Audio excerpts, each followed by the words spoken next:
Welcome to Within the Frame, where we bring the most pressing issues across the globe into focus. I'm Kim Mok-yeon.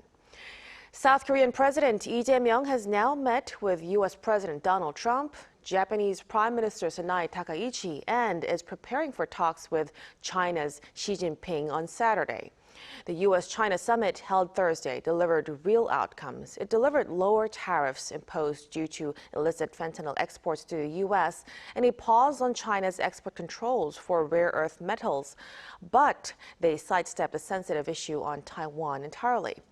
Washington, meanwhile, has approved Seoul's push for nuclear-powered submarines, a move certain to raise alarms over in Beijing. As economic deals and security signals collide, where does Seoul stand and how are the big powers recalibrating? For answers to this, we connect to Bong Young-sik, research fellow at the Yonsei University's Institute for North Korean Studies. A big welcome. And also joining us is Joel Atkinson, professor at the Graduate School of International and Area Studies at Hankuk University of Foreign Studies. Good to see you, Professor. Yeah, nice to be with you. So let's begin our discussion with Dr. Bong with the U.S.-China summit that was held earlier today. So this summit came after weeks of tension and with high expectations, of course. So Presidents Trump and Xi met face-to-face for the first time in over a year. I wonder, how was your evaluation of the overall tone and of the meeting? Well, the Xi Jinping-Donald Trump meeting was highly anticipated as the meeting between the two leaders took place for the first time in more than 6 years.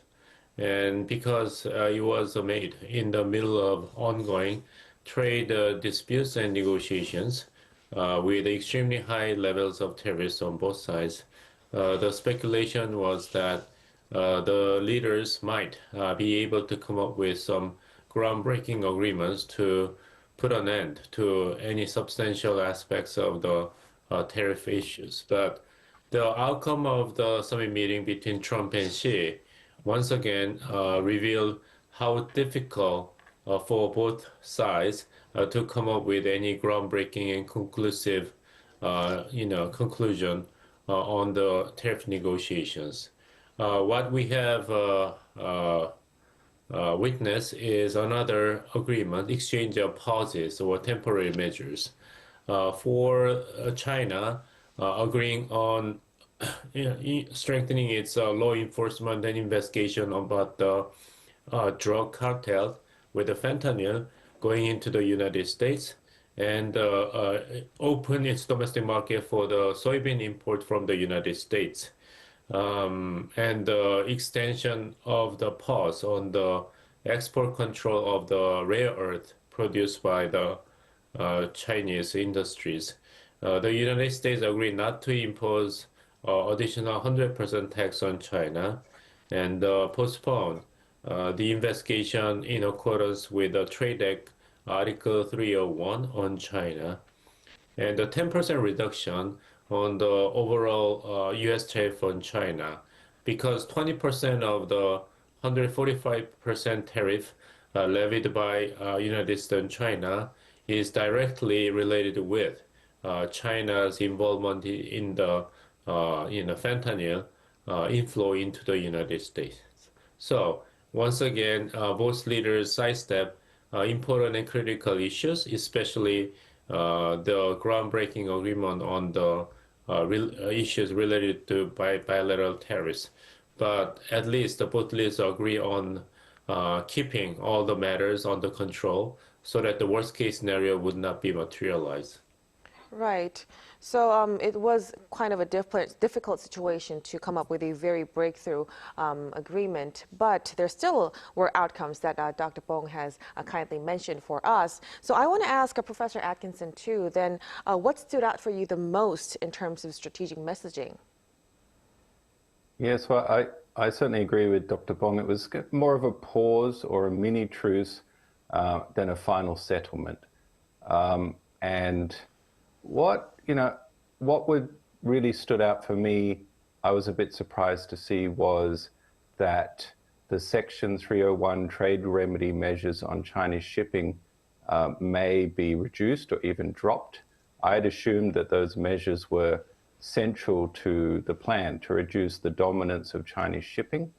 But if that news is correct, then it turns out that that was negotiable. But anyway, at the end of the day, we have, even with the carve-outs and exceptions, there's still a 47% tariff rate on China, which is much higher than it was before and higher than the 15% on South Korea. So, fundamentally, the major issues haven't been resolved. Right. So even though both sides seem to had some concessions, a big breakthrough wasn't really reachable. But one topic that was noticeably absent from the agenda was Taiwan, the issue of Taiwan, despite its status as a core security concern for both sides. Professor, why do you think it was left off the table, and what does that omission actually can tell us about the current state of relations? Well, Trump had, in the way that he does, Trump had indicated that Taiwan might be brought up, and that sparked, rounds of speculation that he would maybe trade Taiwan away as a bargaining chip. Obviously, a horrifying prospect for the 23 million people of Taiwan. My guess is Trump's people made it clear to the Chinese side that it should be off the agenda, and I think what it shows us is that for all the talk of Trump's isolationism, Washington has not substantively distanced itself from Taiwan. And Trump, so far, hasn't been kind of willing to trade Taiwan away in that respect. Mm-hmm. Now, building on this, Dr. Bong, so how might these results of the U.S.-China summit influence the broader international community? What kind of responses would you expect? Well, the international community will be staying in the wait-and-see mode because, as I explained, that the summit meeting between Xi Jinping and Trump failed to produce any groundbreaking closures on the ongoing trade dispute between the two superpowers and major economies in the world. So the world has been, feeling the cumulative fatigue about just a repetition of the temporary pauses decided by the Trump administration of the United States. So not knowing when such an uncertain economic situations in the world based upon threat or imposition of tariffs for many different reasons, including political and security reasons. And when the China-U.S. trade dispute will be ended, continue to provide great deal of uncertainties and instability. So major corporations and national economies will be, staying on the holding pattern without being able to make any long-term and major investment and employment decisions for a while. So the major issue is how long United States and China can play this game. United States is extremely vulnerable because its consumer goods are heavily dependent upon Chinese manufacturers in the market. So the critical timing would be, Christmas season, when the U.S. household will be celebrating the holidays with exchange of gifts among themselves. Compared to Europeans, American consumers spend 2 times more money in their daily lives, and compared to Chinese, Americans spend 3 times more money for their daily lives. So unless the American households will be far more frugal and measured in their spendings, the U.S. economy remains quite vulnerable to China because a lot of consumer goods are still manufactured inside China. So that is a vulnerable weak points for the Trump administration to be able to continue this, brinkmanship tariff policy toward China in the long run. And China knows this vulnerability of the United States. So China is playing its waiting game while continually reducing its dependence upon China's export to the U.S. market, which Chinese government consciously reduced since the first administration of the Trump government after China was hit by heavy tariffs, especially on its agricultural products. So China has transformed the attribute of its national economy, not really critically dependent upon export, but increasingly dependent upon domestic market. Right. So as you said, we have like around 2 months until Christmas season. So we'll have to wait and see and keep close eyes on the developments between the two countries until then. But as for now, let's shift a little bit to Seoul, Washington summit that was held yesterday. So Dr. Bong, I wonder, what was your biggest takeaway from their second bilateral? Well, the biggest takeaway or the key word must be what is on everybody's mind, nuclear propelled submarine. As the president of South Korea, Lee Myung clearly explained in his opening remark in his meeting with U.S. President Donald Trump, South Korea never asked United States to supply nuclear missiles to be topped in any submarines operated by the South Korean Navy. What South Korean president asked for from the United States government and the military is a supply of nuclear fuel to upgrade its submarines, which is based upon diesel engines. Because those diesel submarines are very slow and ineffective, making a lot of noises. They are not well suited to monitor the activities of the submarines of Chinese Navy and the North Korean submarines in the Yellow Sea.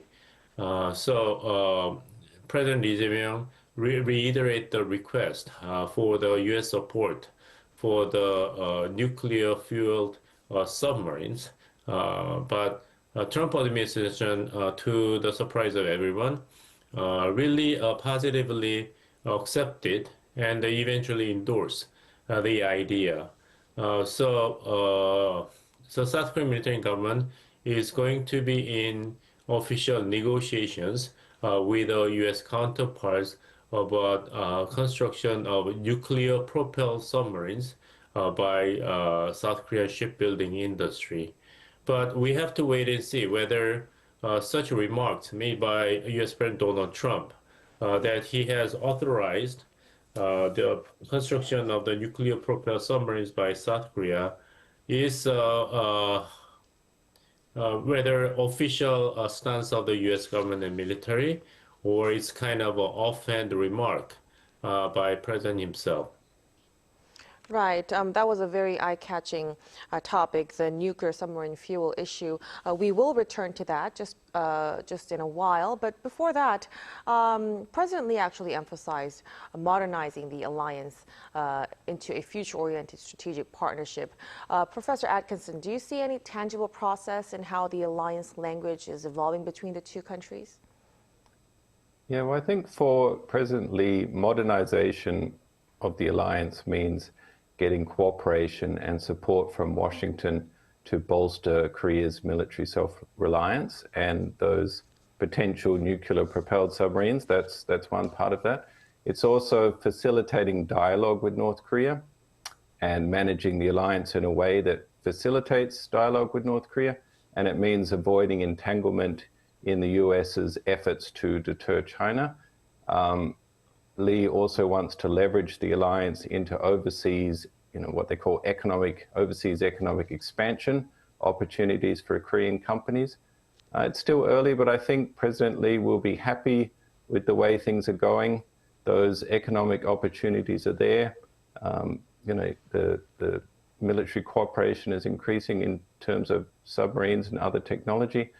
Trump is loudly and publicly willing to talk with Pyongyang. And South Korea has not yet been pressed to take steps that will really damage relations with Beijing. As for the Trump side, it's not really clear for them if they have a kind of a unified answer themselves about what they're trying to achieve through modernizing the alliance. But by all accounts, they seem to be also happy with the direction things are going. Mm-hmm. Now, let's return back to the nuclear submarine fuel issue. So President Lee formally requested for Washington's approval, and a day after, President Trump publicly approved the construction of South Korea's first nuclear-powered submarine. Professor Atkinson, now the question is, how would Beijing interpret this latest move? Yes, well, that was certainly the biggest surprise. I think it will take a while for Beijing to process that surprise, that information, and decide what line it's going to take. Given how Beijing talks about AUKUS, the AUKUS agreement to provide nuclear submarines to Australia, Beijing may, criticize it as the US engaging in nuclear proliferation. But on the other hand, it may decide not to make a major issue of it.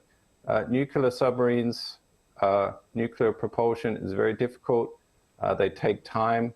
Trump saying that those subs will be built in America, in the Hanwha, the shipyards there, which may be more expensive than Korea is willing to pay. So there are many obstacles and details that need to be worked out. And I would suspect even if the subs get built, Xi Jinping appears very confident that the overall trends are moving in his direction. And, whatever military hardware South Korea has is not going to really change the regional power balance. Right, but the fact that President Lee actually pointed out, it's aimed to track North Korean and Chinese ships, and we are awaiting a summit. South Korea's President Lee Jae-myung is going to have a summit with President Xi on Saturday. So with this situation, how do you think the latest announcement could influence the bilateral summit? Yeah, well, we'll see. I don't think the subs will be a major issue yet. I think more what's going to happen is this kind of cooperative tone that Trump and Xi Jinping have set. That cooperative tone will, because of that, President Lee will be feeling a little bit less pressure. He'll be finding it a bit easier to satisfy both at the same time.